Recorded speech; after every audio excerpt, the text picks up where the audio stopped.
Investing చేయాలంటే ఒక rich kind of mind set అనేది డెవలప్ కావాలి.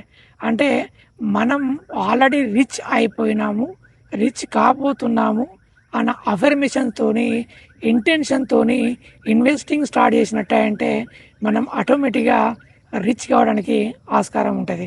సో, మనం ఏ ఏజ్‌లో ఇన్వెస్టింగ్ స్టార్ట్ చేస్తున్నాం అనేది వెరీ, వెరీ ఇంపార్టెంట్.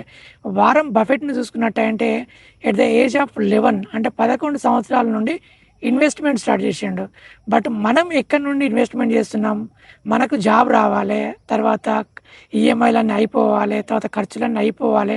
ఆ తర్వాత నేను ఇన్వెస్టింగ్ చేస్తా అని అన్న మైండ్ సెట్‌లో మనం ఉంటున్నాం. But that is totally wrong అనేది మనం తర్వాత తెలుసుకుంటా ఉంటాం. కాబట్టి ఇన్వెస్ట్‌మెంట్ అంటే అదొక జర్నీ అండి. ఆ జర్నీని ఎంజాయ్ చేసేటోళ్ళు చాలా ఎంజాయ్ చేస్తా ఉంటారు లైఫ్‌ల. ఎందుకంటే ఈఎంఐ తీసుకోవడం చాలా ఈజీగా ఉంటా ఉంటది. బట్ ఇన్వెస్ట్‌మెంట్ చేయడం అనేది చాలా కష్టంగా ఉంటా ఉంటది. ఎందుకంటే ఈఎంఐ అనేది తీసుకోంగా చాలా ఎంజాయ్ చేస్తారు. లైఫ్ అంతా కట్టంగా ఒక్కొక్క ఈఎంఐకి ఒక్కొక్క రోజు ఏడుస్తూ కడతా ఉంటారు. అదే ఇన్వెస్ట్‌మెంట్ చేసేటప్పుడు స్టార్టింగ్‌లో ఇబ్బంది ఉంటా ఉంటది. బట్ పండుకునే ముందు లేదంటే మీకేదైనా కష్టం వచ్చినప్పుడు నాకు ఈ ఈఎంఐకి బదులుగా నాకు ఇన్వెస్ట్‌మెంట్ ఉన్నది.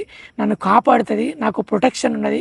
నాకు పెద్ద అన్నయ్య అంటోడు నా పక్కనున్నాడు. నన్ను టేక్ కేర్ చేస్తాడు అన్న ధైర్యం అనేది మీకొస్తా ఉంటది. కాబట్టి ఇన్వెస్ట్‌మెంట్ చేయండి ఎప్పుడైనా.